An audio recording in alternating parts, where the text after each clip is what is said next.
spokeswoman there for the United Nations Children Fund, speaking about the difficulties age groups are facing getting supplies to the survivors of this typhoon. Let's go to Jerry Velasquez of the United Nations Office for Disaster Risk Reduction. He joins us from our bureau in London. Jerry, thank you so much for coming in. Haiyan was indeed a mighty storm, but how much of the death and destruction can you blame on human factors as well? Poor construction, storm shelters which just simply didn't hold up, and a population living in an exposed area? Well, thank you very much, John. I mean, there's two things that I think contributed to the scale of this disaster. The first is the imagination and the awareness of the scale of the storm surge. Reports are actually coming in saying that the storm surge was something from 4 to 7 meters high. The alerts were issued several days before the typhoon struck, but people simply did not imagine, because they've never experienced a storm surge of this height. Now, the only question for us in this regard is that because the Philippines have been struck by successive typhoons of this magnitude for the last every year since 2011. So things that have been supposedly once in a lifetime are now happening once in a year. Sure, but this is the new normal. Yeah, but what I'm trying to get at here is there's always been this link between poverty and disaster, and there's some meteorologists out there, some experts who believe that a storm even less powerful, with winds not quite as strong, maybe a lower sea surge, may have in fact caused pretty much the same amount of damage.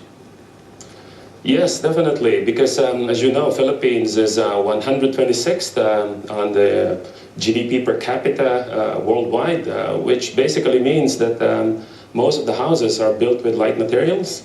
So it did contribute to the fact that a lot of the houses were destroyed.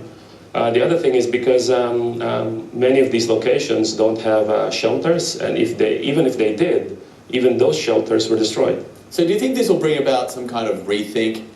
Look at investment, maybe build better roads, because if you look at the statistics, the amount of paved roads in the Philippines falls way behind neighboring countries like Indonesia and Thailand. Maybe better roads, better power lines, better schools perhaps, which could deal with these kind of storms. Definitely. The Philippines is growing 7% every year.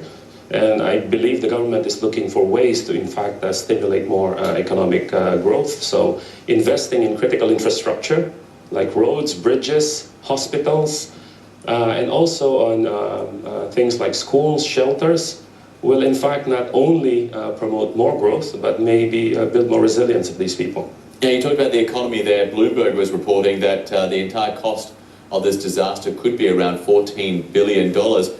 To me, that seems on the low side. What do you think? There are estimates that the cost could be something between 12 and 15 billion, which will represent 5% of the country's GDP.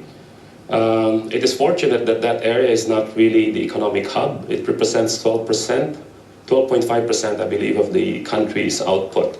So it did not hit the economic center. But for a country like the Philippines, this is devastating economically.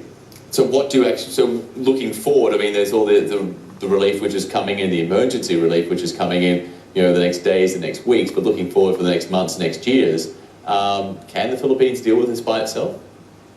Definitely. The Philippines is a very resilient country. The people are very resilient. The opportunity now is to invest in building back better, making sure that the people are rebuilt, not in the state that they were before, but in a stronger state. So one thing is to concentrate on building stronger infrastructure, make sure that the bridges, buildings, hospitals are built safer. Okay, Jerry, thank you so much for that. Jerry Velasquez with the UN Office for Disaster Risk Reduction, joining us here at the early hour, just after 7 o'clock in the morning in London. Thank you, sir. All right, we're going to take a short break now. There is